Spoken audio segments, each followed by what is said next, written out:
Thank you for coming. Especially during such a crazy busy time. Welcome to the 3rd Annual Community of Leaders Confirmation Dinner.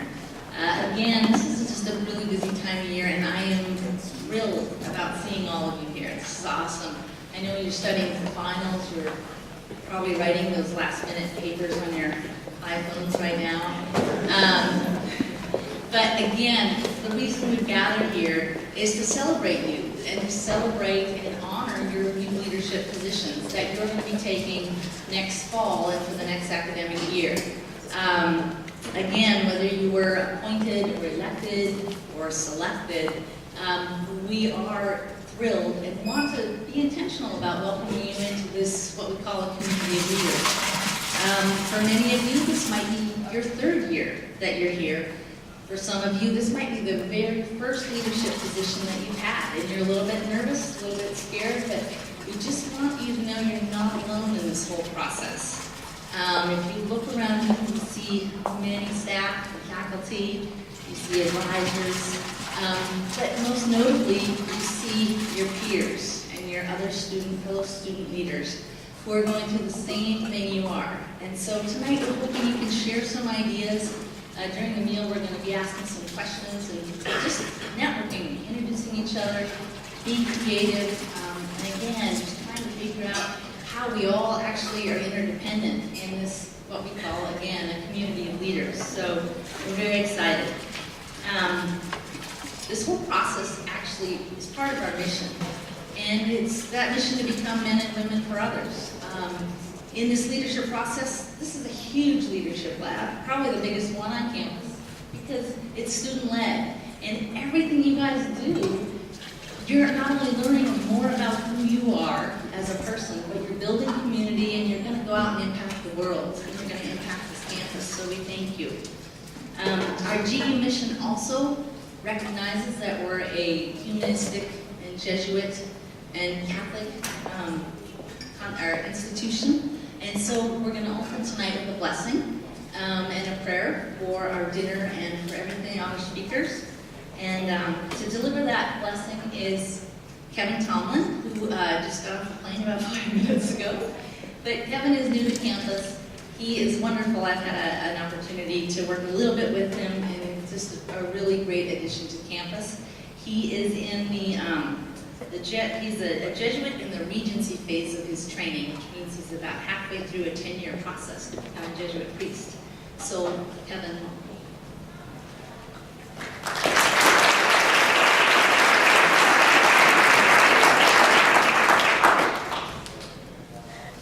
Let's pray.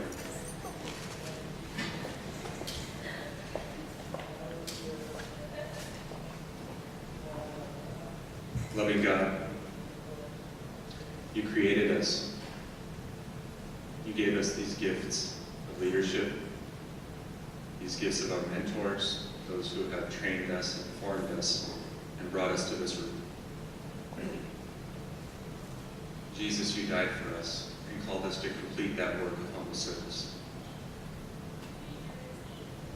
Holy Spirit, we ask that you help us to carry out that work for which we were created and called.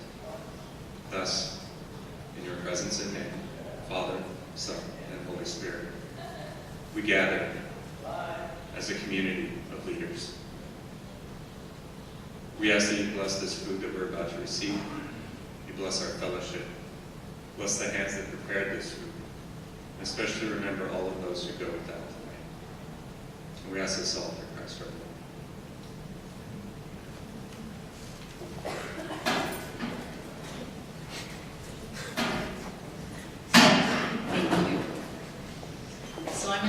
Page from Julie McCullough, freshman academic convocation, and figure out who's in the room. Okay, so I'm going to call out your organization, and when I do, please stand up to be acknowledged, and then please seat yourself after you've been acknowledged.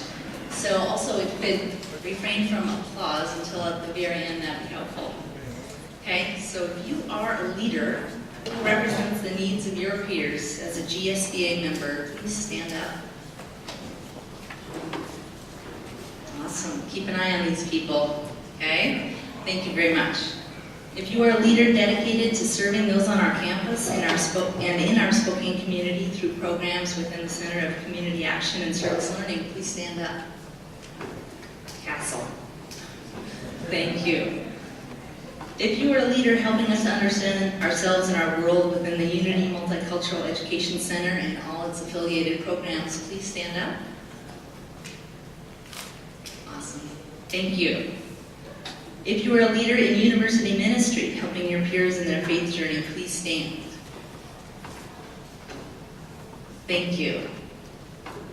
If you are an ROTC leader dedicated to serving our nation in the Bulldog Battalion, please stand. Thanks. If you're a leader serving your peers in residence life, including RHA, please stand.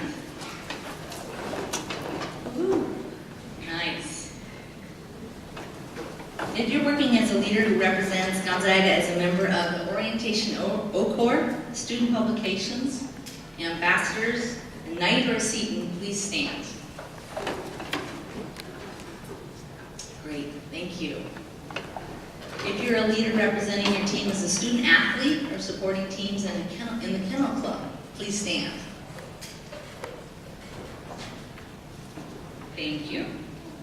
If you're a leader within the Comprehensive Leadership Program or the Hogan Entrepreneurial Leadership Program, please stand. Thank you.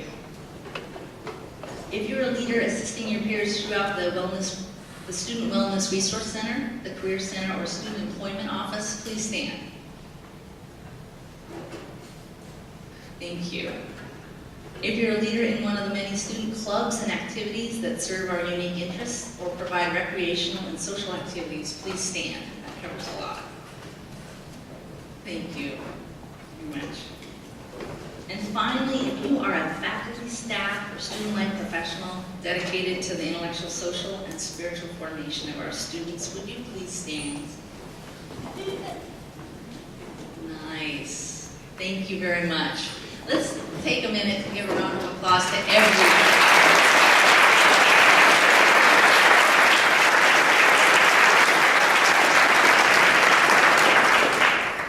I did notice as well that some of you stood up about 3 or 4 times, and so I thank you. I really do. You poured yourself into being engaged as a leader, so we welcome that. I'm going to talk a little bit about that engagement at the end of our event tonight. So this coming year, very exciting, for 3 reasons primarily. The first, if you didn't notice, hopefully you have, we're going to be celebrating the 125th anniversary of Gonzaga next year. And it's really exciting, and I think we need to collectively work together as leaders to represent ourselves to all the alumni and the visitors and the parents who are going to be coming onto campus next year. And think about ways to celebrate the rich tradition of your organization or your club. Look back, go through, if you do have any kind of archives or stories, and try to figure out a way how to represent that at Fall Family Weekend. I think that's going to be really cool because the visitors and the alumni are going to come and they're going to say, well, I was a Seton, or I think they were called something else way back when. But think about those ideas and how you can represent us. The second thing, there's a lot of change afoot. There's a lot of talk about parking garages and university centers and all sorts of new ways that we can accommodate and expand this campus. And I think it's going to require collectively, again, everybody's feedback, your creativity, but most importantly, your patience. I think you guys are also next year, you're going to get a first-hand look at what it's like to lead through change. So keep an eye on Thane, because there's going to be a lot of changes happening, and it's going to be great. You're going to be right there, and you're also probably going to be part of that process of leading change. And so patience, and keep your eyes on that. The third thing, it's an election year, and it's kind of the theme of tonight, because you're all leaders right now. And our mission at the university, again, I keep going back to that mission, is to prepare all of you to be engaged citizens and to seek truth and justice. And in doing so, many of you are going to be able to vote for the first time ever. I think most of you, are going to be able to vote for the first time ever. And that's huge. In terms of leadership and in terms of being an engaged citizen, that is enormous. But we want to challenge you to become informed about the issues and about the candidates and make sure that you're making informed choices, because we aren't doing our job if we aren't giving you those opportunities to research and to find the good sources from which to make informed decisions. So and to advance that discussion, we're going to have two speakers tonight, and they're going to help us with those decisions. The first one is President Wayne McCullough. He's been at this campus for over 22 years now and has held a number of leadership positions, in fact, just about all of them. This summer will mark his third year as a president, and I'm really delighted he was able to take time out of his schedule to come and talk to you guys tonight. So, thank you.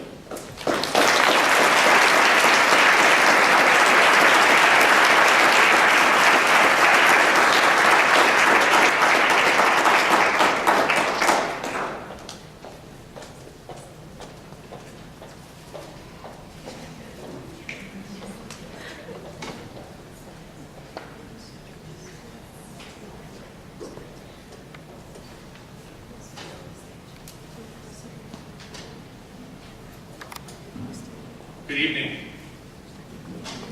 You have to say good evening. Good evening. Thank you. Anybody tired? Anybody kind of starting to feel very weary all of a sudden now that you've been sitting and listening for a few minutes? Good. That's how you should feel.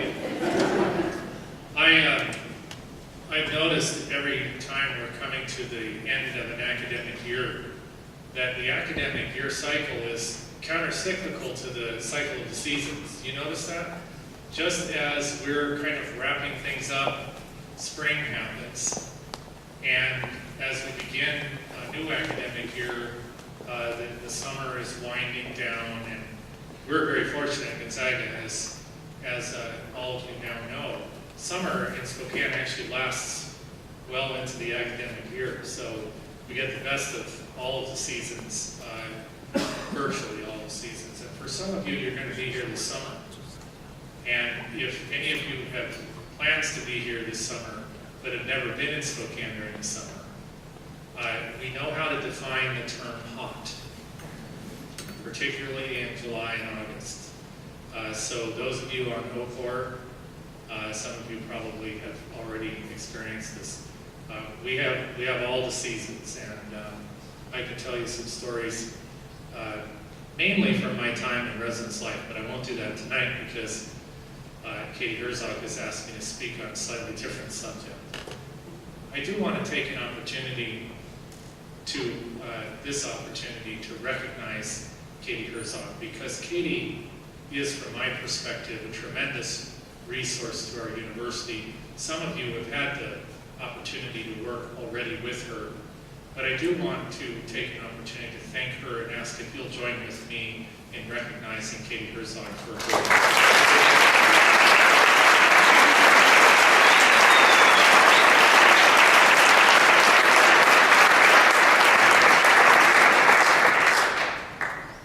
I also want to take an opportunity, because I won't get to do this again tonight, to acknowledge and to recognize a person who actually walked from the back with me, who is here and who will be your second speaker, Senator Lisa Brown.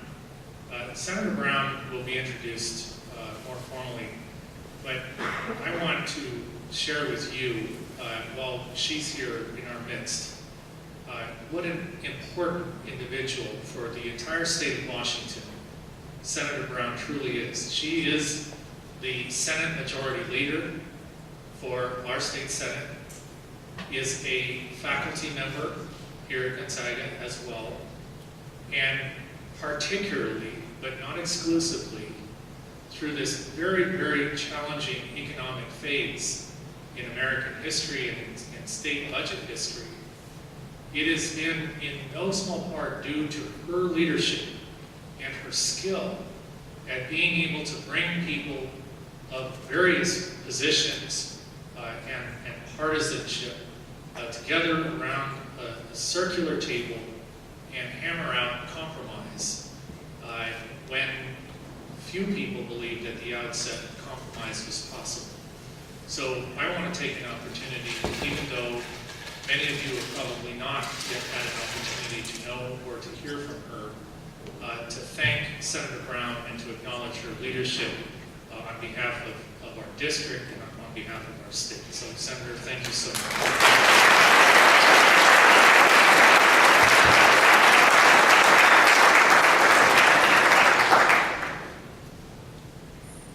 Let's talk a little bit about all of you.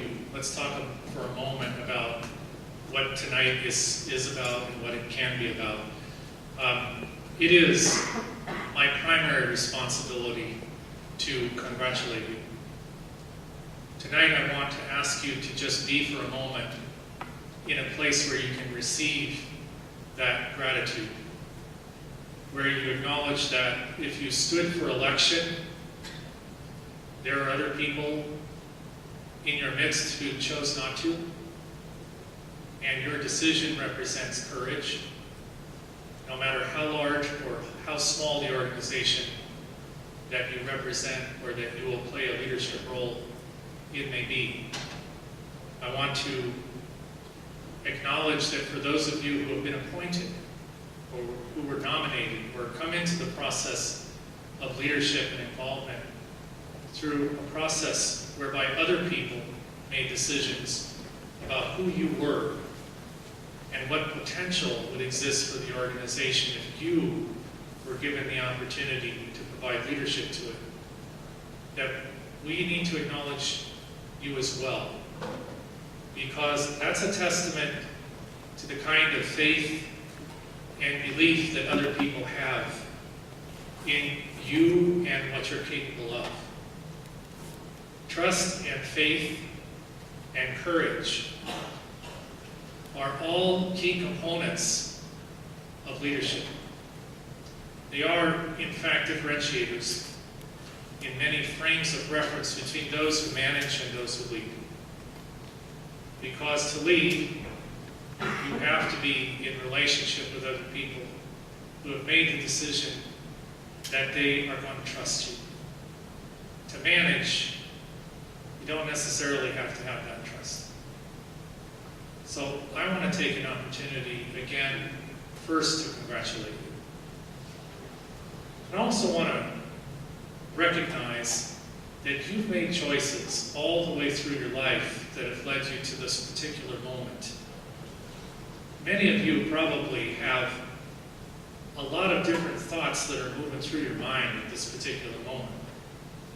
You may be worried about a project that you still have that's coming due, or you may have concerns about how successful you'll be in a final exam, or some other terminal component of a course that you currently have been taking. You may be concerned about the summer, or about relationships that you currently are involved with. There are many different reasons that we have, particularly in the momentary experience of our lives, to be consumed and to be concerned. I want to acknowledge a reality about our culture and a reality about our community, and that is, it is far more often the case that we're involved and engaged in the busyness of life than we do take moments like this to acknowledge the opportunities that we have chosen to make ourselves a part of. You've made choices, and that includes the choice to be here tonight. And for that, as a community, I am and we are very grateful. We hope that tonight is an opportunity that you walk away from feeling was worthwhile and allowed you to maybe consider some additional perspectives, even as busy a time as it may be. You already know that I'm president, and you already know probably a lot of different things. But one thing that I find increasingly is not as well known is that I came to Gonzaga University as an undergraduate student after I was enlisted in the Army. I went to the Army and I was a cook. And I served in the United States Army on active duty for 3 years. And every one of those days of those 3 years, I had one dream in my mind, and that was to be at Gonzaga University. And I can assure you that there were many days when, for me, it looked like that might not come to pass. So when it did, and when I did have the opportunity in its centennial year to be on this campus, where instead of St. Ignatius, there is a giant statue of Rodin's The Thinker positioned in that circle, on loan for our centennial.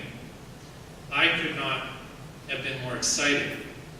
And my excitement was really about what I saw as the opportunity to engage in that project of learning, in the discovery of knowledge, in the opportunity to be with faculty who had something to teach in an experience where finally there was an opportunity for something exciting to learn.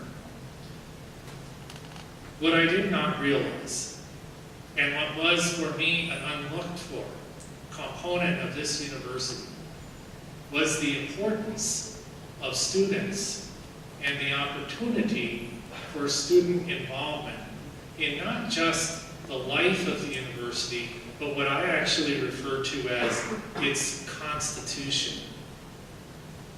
If you really step back from our institution and you think about what kinds of things we say about ourselves that we value, that we hold dear, that are important to us as a university, more frequently than not, they are aspects or dimensions of our university's functioning that would not be possible were it not for students. That would not be possible were it not for the decision by students like you to create the framework for experiences that other students then, in turn, could participate in.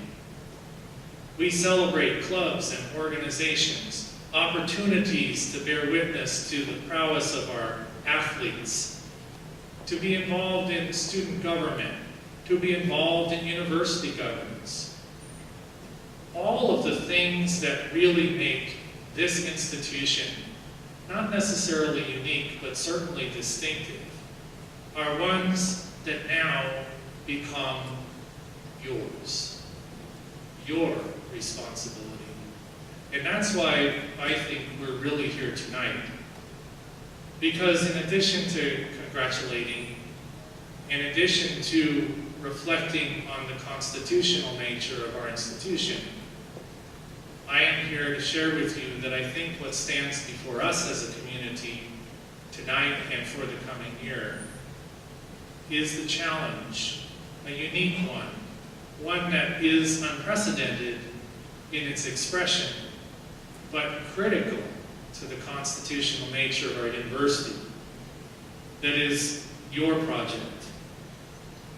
No matter what it is that you're doing with your specific responsibilities, I want to ask, as your president, that you join together with all of the colleagues who are extant within the university to support and engage with you in discovering how, not just for the specific responsibility that you've been elected or appointed or the function that you will serve, you might do that work well, but also to hear that there's a call here around the higher order question of what it is that we collectively can do to create the university of 2012-2013 that will be the experience of Gonzaga University for the rest of the students who will be here. Leadership is about developing a vision for what can be possible, and then bringing other people together around that vision and helping them to understand the value of pursuing it. So beyond the specific orbit, of your particular club or organization or project or team, I just want to ask you a question that I want you to reflect on carefully and thoughtfully, that's really facilitated by the opportunity of a gathering like this. And that is, what does this opportunity represent towards the higher order question of building a university? When I first became president, I asked a single question throughout my first year of all kinds of people, students and alumni, and particularly parents of students who once were here. I had the opportunity to talk with a man who's the CEO of a series of steel companies, whose daughter was here in the MBA program in the early part of this decade. And there was a common answer, more frequently than anything else, that people responded to when I asked this question. What is it, as we lay a vision for the future of Gonzaga University, that we cannot afford to lose? That was my question. If we had time, I would engage in conversation, but the reality is that you'd probably come quite quickly, many of you, to the same answer that most of these people gave me, time and time again, regardless of whether it was at an event here on campus or whether I was in San Francisco or Hawaii or wherever it is that we might have been traveling to at the time. That single answer was, you cannot afford to lose your sense of community. The reason that I highlight that to you is this. For me, the concept of community really recognizes that there is an opportunity for a dynamic between each of us as individuals and the collective welfare of the institution that we are a part. That there's an acknowledgement of the contributive role of the individual to the whole, but there's a recognition that the whole also plays an important role in the development and opportunities created for each individual. Communities form like cultures around common purpose and around common values. Communities form with pro-social intent, and sometimes they create themselves protectively around common purpose. Just as a side note, earlier this week I took our daughters to a new movie called Chimpanzee. If you have nothing better to do after finals, consider going to the movie. It's not long. It's actually about an hour and 15 minutes long. But the beauty is not only in the story, and there is a story, and it's worth looking at, but it's also in the art and the science of the production of that kind of a film. The credits rolled for longer than the film.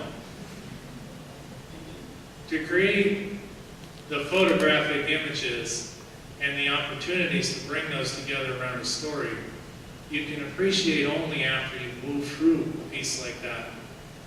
It's really a recognition of the talents of so many people deciding that illuminating an experience that otherwise would be completely inaccessible to human beings otherwise was worth doing, and then probably investing upwards of 3 or 4 years into the enterprise.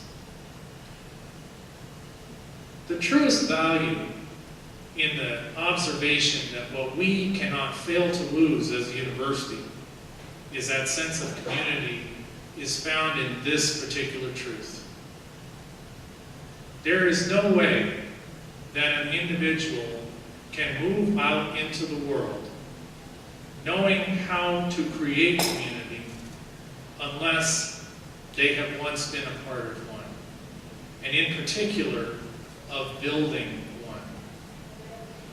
I assure you that when the student body of this academic year leaves this campus and summer descends in its quiet way upon this university, the life of this institution fundamentally changes. We have lots of visitors, we have lots of weddings, we have lots of things going on. But the life that really is represented by those who bring life to it, our students, fundamentally moves in a different way, away from the structures. And those of us who are here working through the summer do not experience university any longer in that same way. The only way that this university creates itself year after year is because people such as yourselves, who have the opportunity to engage in the fundamental project of leadership, elect to serve and then bring other people around the common cause of developing that relationship. We are entering into a presidential election year, and whether we like it or not, the presidential elections sometimes tend to underscore the worst and not the best of who we are when we think about our civic construction. But I think always that universities tend to cogitate around what it means to participate in leadership and the determination of future courses with a very different aspect than the rest of the culture. Because by their nature, universities are fundamentally focused in a hopeful way on the opportunity and the promise that future holds for us. As you think about not only the presidential election year, but as Katie mentioned, the 125th anniversary celebration, I want to share with you what the theme of that 125th year is. The theme is tradition and transformation.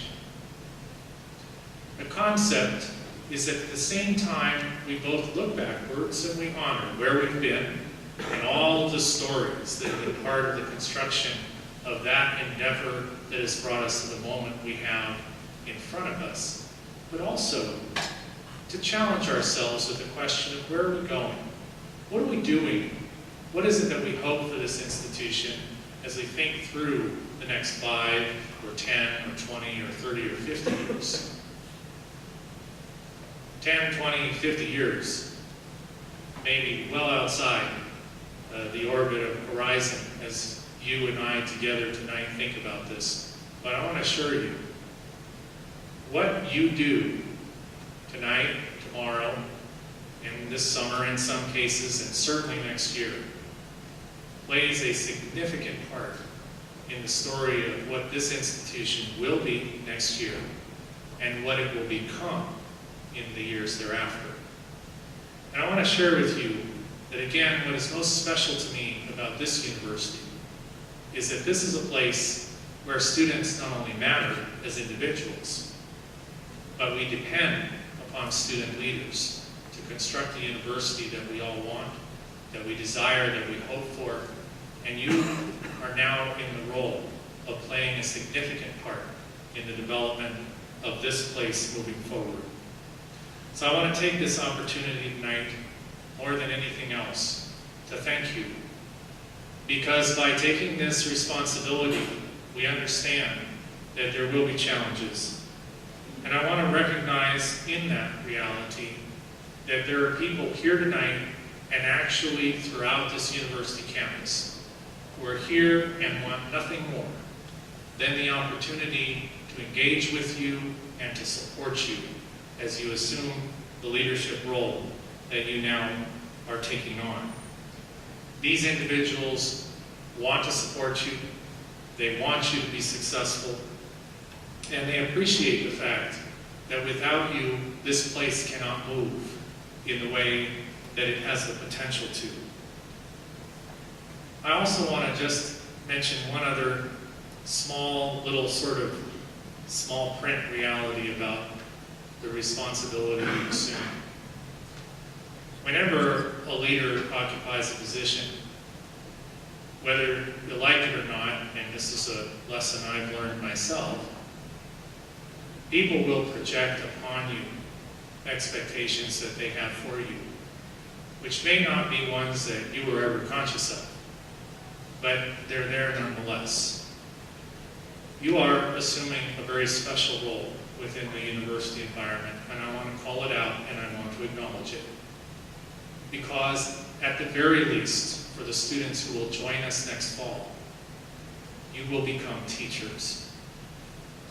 They will learn from you, from your actions, from your decisions, from the priorities you lay, from the words you express, from the ways in which you move through this community, the choices you make, and the relationships you choose to collaborate within. What it is that we value, what we hold as important, and what you specifically actually think about many things. This is a commitment that you've taken on. We want to underscore its significance, and we want to let you know that we support you in it because we need you to play that role. So, from where we stand tonight, I wish you these things. Have a wonderful conclusion to the spring semester. Have a great summer wherever you are. Travel safely. And we will together look forward to coming back in the fall as we are a community of leaders. And I thank you.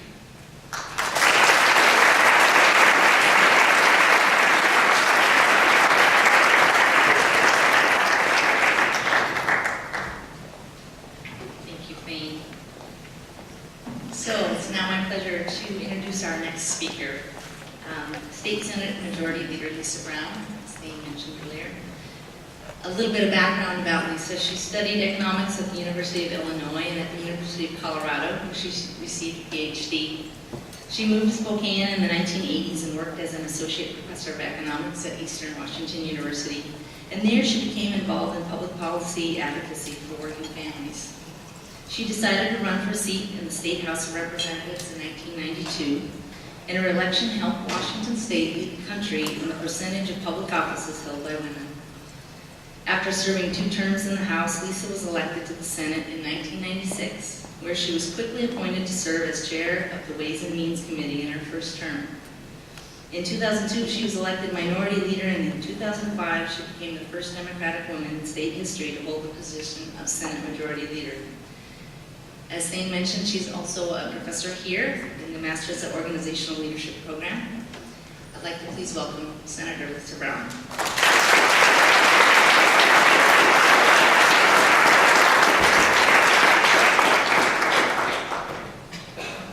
Thank you very much, Katie, and thank you for that address, Thane, and it's a pleasure to be here.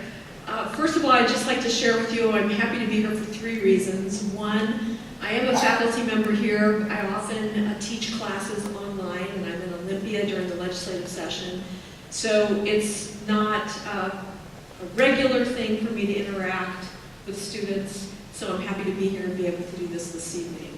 Second, this is the center of my legislative district. For those of you who either have or may change your voter registration to here, many of you would be in the 3rd legislative district. It covers most of the center of the city. We have 49 legislative districts in Washington State. Everyone has a senator and 2 representatives. And I started my time here in Spokane, just a few blocks away on Nora and Astor. Living in a big house with friends. So it's a pleasure to be back here for that reason. And then finally, the most important reason I'm happy to be here is because when I hear about the things that you participate in and I look out and see you, I realize I was you. I was a student leader. And at the time I was a student leader, I had no idea where life would take me. Some of you may be familiar with the group, the Indigo Girls, and they have a line that says, every 5 years or so I look back on my life and I have a good laugh.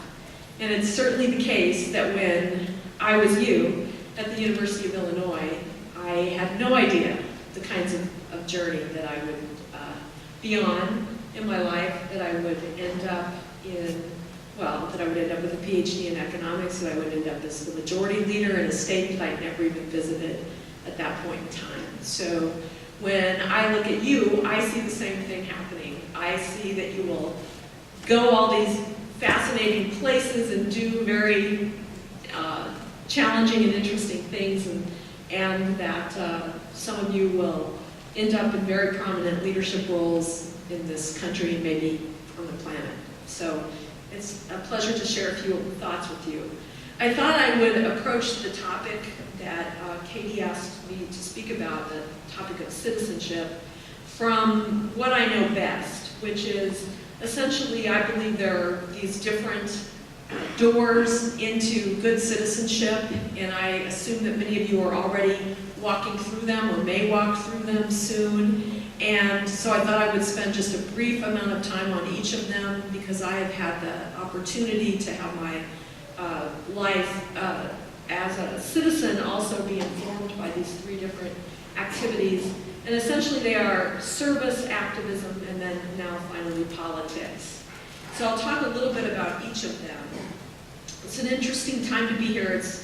We're on the verge of an anniversary for Gonzaga University, and this is an anniversary for me as well, because it was 20 years ago that a group of friends and I decided around my kitchen table that we would run somebody for office, and it would probably be Lisa, because she talks the most. And I had no idea at that point in time, it was filing week in 1992, where that path would lead me. And so this 20 years later, here I am. So let me talk about service first, however, because that's where I started out. I started out at a college, the University of Illinois, that was where the freshman class was actually bigger than my hometown. And one of the things I'd like to share with you tonight is very similar to what Thane said, and that is how much I appreciate the opportunity I had for education. And for each of these doors to citizenship, whether it's service or activism or politics, education animates it tremendously, and a lifelong experience of education. And I think maybe I share something with Thane in that I don't take it for granted in the least. My parents actually were not supportive of me going away to the University of Illinois. I was the oldest in a large Catholic family. They were very modest means, and at that point in time, that just didn't seem like a good idea to them. They were concerned about the finances. They were concerned about the radical ideas I would get. They were concerned that I'd never come home, which was true, I never did. But nevertheless, I was able to attain scholarships and go to the University of Illinois, and very much appreciated the opportunity to be there. I remember one of the first times I came back to visit my family and friends, and I had an idea in my head. I said, yes, I've decided I'm going to be an economics major. And one of my parents' friends took had a big sigh of relief and said, home economics is a good major for a girl. So they didn't know exactly where I was headed. But as I said, my freshman class was bigger than my hometown. And so I gravitated towards a service organization. It was called Volunteer Illini Projects. And at the time, they claimed to be one of the largest student service organizations in the country. For me, it became my home. It became my community within the university. And it became my opportunity to do what I still consider to be much more challenging than what I do in the political world. And certainly in the politics that I do, which involves conflict and negotiation and treachery and and all kinds of ups and downs. I still believe that in many ways service is more challenging. Meeting that person on a human level, face to face, and coming in contact with what their needs are, recognizing your own vulnerabilities as you recognize theirs. I still think that service has taught me so much, and in many ways is a much harder thing than what I do. And when I, in politics, am able to assist people who are in service by helping to fund nonprofit organizations around the state, the Northwest Autism Center here in Spokane, or the Housing and Emergency Needs Program, which was on the line in this legislative session. People say thank you to me, but I say thank you to the people on the front lines doing the service with those vulnerable people, because I think that is a very important lesson for us. again, as I said, education animates everything, and service plus education can lead you to very interesting careers like in philanthropy. I've had the opportunity to meet really fascinating and interesting leaders in our state and our country in my career in politics. And one of them that I've developed a friendship with is Bill Gates Sr. And he helped instill in his son he and his first wife Mary, the whole ethic of philanthropy and giving back. And obviously it's part of a movement that has potential to really transform the world. So you may find that service is the way, is part of your door into citizenship. For me, service led me to be frustrated with the status quo. It really brought me in touch with social injustice, and I felt like although I thought it was immensely valuable to be helping people one at a time, I wanted to go to the roots of why we had a system where people kept needing that help again and again when there was so much affluence at the same time in our society. So that led me to activism. And in graduate school in particular, I started to study.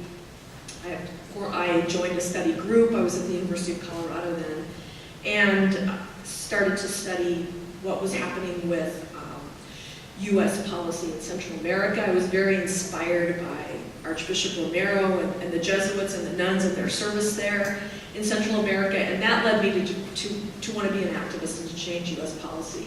So I marched, I protested, I got arrested. When I came to Spokane, I joined the Peace and Justice Center here. We brought speakers to campus, and we formed solidarity organizations, and we bought coffee grown by the campesinos, and we worked very diligently to try to change U.S. policy in Central America. I went to my congressman's office, Tom Foley's office, and was frustrated how he seemed to be sort of in the middle, trying to work with both sides, and it just didn't seem to be two sides to me. To me, there was right and there was wrong, and the U.S. policy was wrong, and it should be changed. And that decade that I was involved in activism was immensely significant to my life. Again, I had a community of friends that I did it with, and it opened my eyes to the way, although I love my country, I was also critical of my country, so it changed the kind of citizenship that I believe I had by looking at the policies that our country was carrying out. And the service and the activism together had led people, once I had been in Spokane for about 10 years, to suggest to me that perhaps I should run for office. And at the time it was first suggested to me, it wasn't an idea that was appealing to me at all, because I thought of mainstream politics as completely inadequate to what we needed to be doing. I thought that the most important thing was really to be in the streets and to be witnessing and to be challenging and to be changing things, even if it meant, as I did in graduate school, getting arrested at a nuclear plant with Daniel Ellsberg, because I felt like that was the kind of action that it would take to wake people up and to get them involved. So when it was first suggested that I run for office, I thought, politics, who cares about that? Democrats, Republicans, Tweedledum, Tweedledee. It didn't seem to me to be meaningful enough, ironically, because I've now spent 20 years of my life very engaged in it. But once I realized that many of the things I cared very much about, social justice and economic justice, were actually dealt with at the state level of politics, it seemed like something worth trying out. And as I said, it was a little bit of a grassroots experiment with my friends. And I certainly didn't know what I was getting into at the time. I had a young son, an infant. I can't believe I actually ran for office with an infant. But as I said, I didn't know what I was doing at the time. And I won. And was went to Olympia, to the state capitol, and had hardly ever been there and had no idea what I was getting involved in. And have never been sorry about it. It's been a tremendously rewarding thing to do. And I now have come to develop an appreciation for our system, despite how it is often seen by the public. Why can't they just get along? What's with all this partisanship? And then I've come to realize that the way that we resolve conflict over very significant issues of life and death and people's future and the future of our state is not a pretty process, or even a very pleasant one sometimes, but it's a so much better way to solve problems than shooting each other and disappearing political dissidents and trade unionists and people who are trying to change things. And so I've developed a tremendous respect for the system, despite the way it might appear on the outside. I've also come to make really good friends on both sides of the aisle, and to appreciate the tremendous irony that there may be somebody that I vote alike with 99% of the time, and on a personal level I can hardly stand the person. And then there may be someone on the other side of the aisle and we really do not see eye to eye. It's almost like Mars and Venus, the way that we see the world, and yet come to develop a tremendous amount of respect for them and understand that many of our values are the same, even though we see the way to make change differently. So I guess my message to you is, whether you seem to feel that you might be headed towards service or activism or politics, and in some cases those are all connected to each other, I would really encourage you to keep that as part of your life, and what you get back from it is always going to be so much more than what you put into it. In going forward in any of these endeavors, one of the things that has helped me is to always keep in mind a few different things. It's kind of ironic, there are contradictions everywhere, right? So as you're moving forward and making these decisions, and they seem very daunting, what next? Do I go this way or that way? Do I choose this career or that, this major or that one? Is just to have a sense of confidence that even if you head down this path and you find that you're zigging now and then you're zagging, that it's all good and that it will come back around in some way in your life. So have a sense of confidence in yourself. At the same time, have a sense of humility.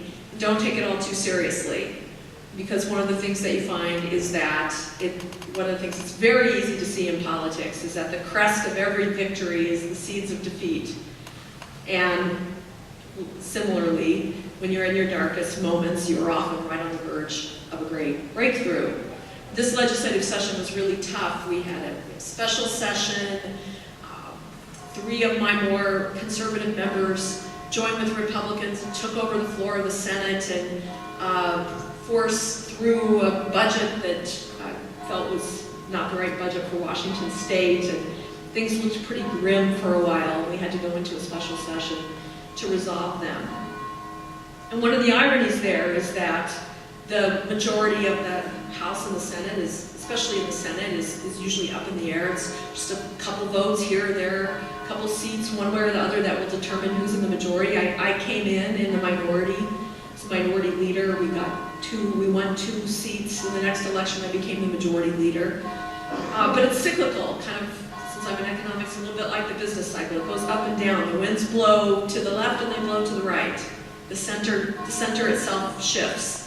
And the party that's kind of most where the center is usually ends up with the majority when that happens. And so the irony I'm speaking of is that although that was a very discouraging thing to have happen, floor of the Senate taken away from me and bills passed that I was not in favor of and not able to bring forward things that I wanted to bring forward. So a very low moment for me and for many of the members of my caucus. Out of that, I had been trying to recruit a House member to run for the Senate, and he'd been saying, no, I don't want, be a tough race. I don't want to do it. And I know that the balance is hanging in the, our majority is hanging in the balance in the next election.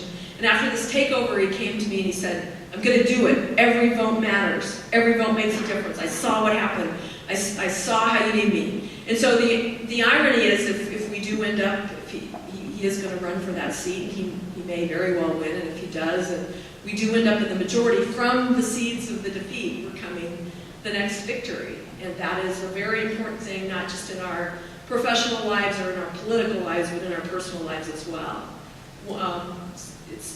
I know they say it's true, but sometimes the worst things that happen to you actually do turn out to be the best things that happen to you. And of course, you really don't know that at the time. I really didn't know when I first became a single parent that would turn out to be a positive thing for me.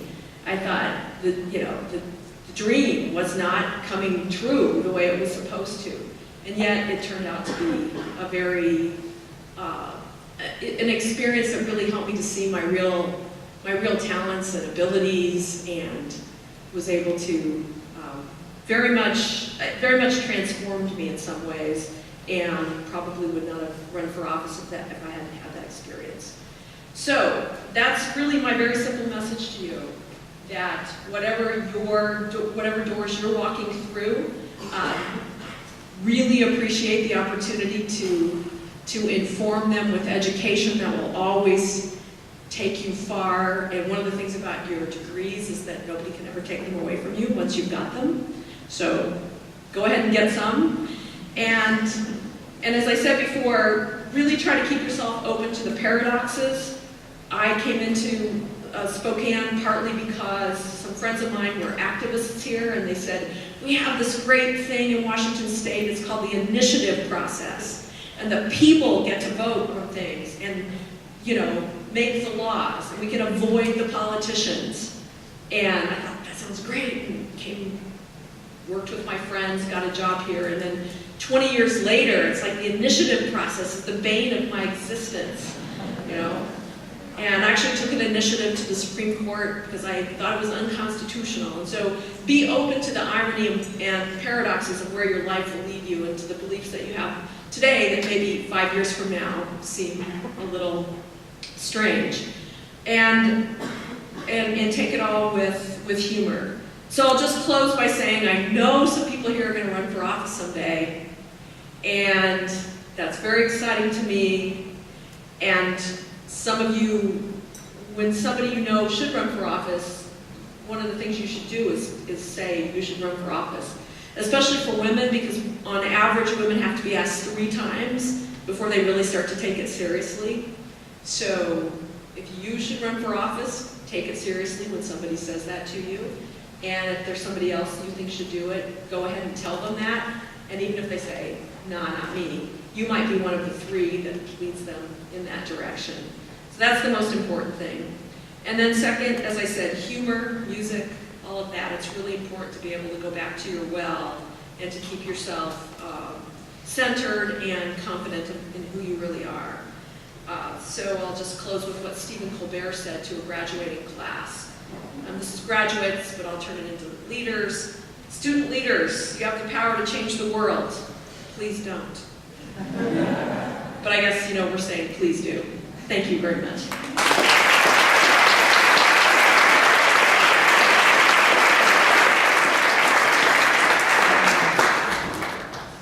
So now, with that, it is now time to confirm all of you as leaders.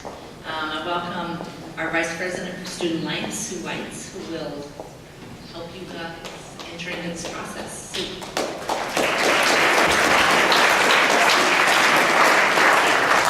Okay, if you look at this, I'm the last thing before you get to eat. Right? And I can hear people at table 2, their stomachs were growling, so this will be quick. Okay. Thank you, Lisa. Thank you, Thane. Wonderful comments. I don't know if you know, it's not often that you hear a president talk so much about students, and we are really blessed to have that in our president. And Lisa, your comments about service, that is such a culture that we have at Gonzaga University. It was perfect to mention that. So, as Vice President for Student Life, I get to confirm each of you as you serve as student leaders at Gonzaga for 2012-2013. So would you please all stand?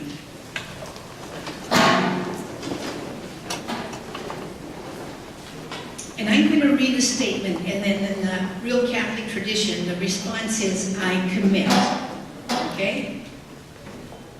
As a student leader, I commit to serve my fellow student, to strive to hold each other accountable for our actions and commitments. Pretty good. I commit to lead from a foundation that is dedicated by a pursuit of justice. I will propose direction that has purpose and inspiration to achieve the greater good. If you remain standing, now that you've committed, I ask you to come to action and to be engaged. I also ask you to nurture your own leadership style. And I want to share some words from Lao Tzu, who was a Chinese philosopher. And in the 6th century, he wrote on leadership. Now, this was the 6th century, so he used the male pronoun, and I apologize to the women, but let me just read this to you. It's titled On Leadership.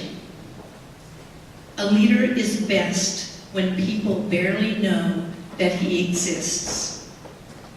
Not so good when people obey and acclaim him. Worse when they despise him.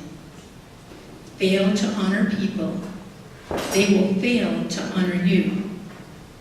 But of a good leader who talks little, when his work is done, his aim fulfilled, they will all say, we did this ourselves.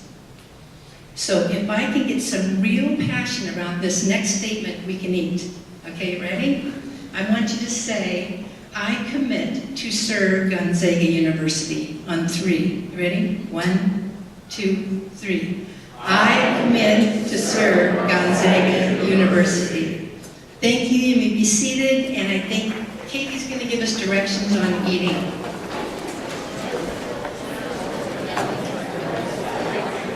Thank you. Okay, so now that you're in our little club, our little community, I've got work for you. We are going to let you eat though. There are 2 things, 2 calls to actions. Every good leader gives you a call to action. I have 2 things I want you to do. This summer, I want you to try to register to vote in your community or here. In fact, after the meal, we have some people who are going to be in the back, and you can register to vote tonight if you want. I think we'll be able to have abilities possibly to do that in a variety of states as well. So try that this summer. The second thing I want you to do during dinner, if you look at that great little flyer or program that you have, there are 5 very difficult questions on the back. And leadership, I hate to say it, is difficult. It would be really fun to talk about what you're going to do this summer and how unprepared you are for finals and what you're going to do on Thursday. But we got you in here, we just confirmed you, and now we want you to do some of the hard work that is becoming a leader, okay? And it's talking about hard questions. There are no right or wrong questions, please.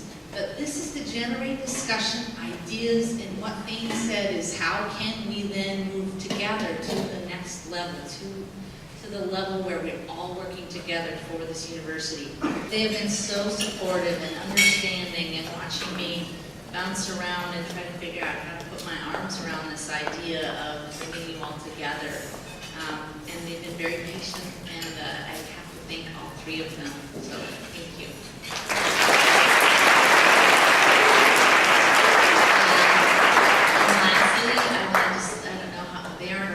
Let's thank our Sodexo foods.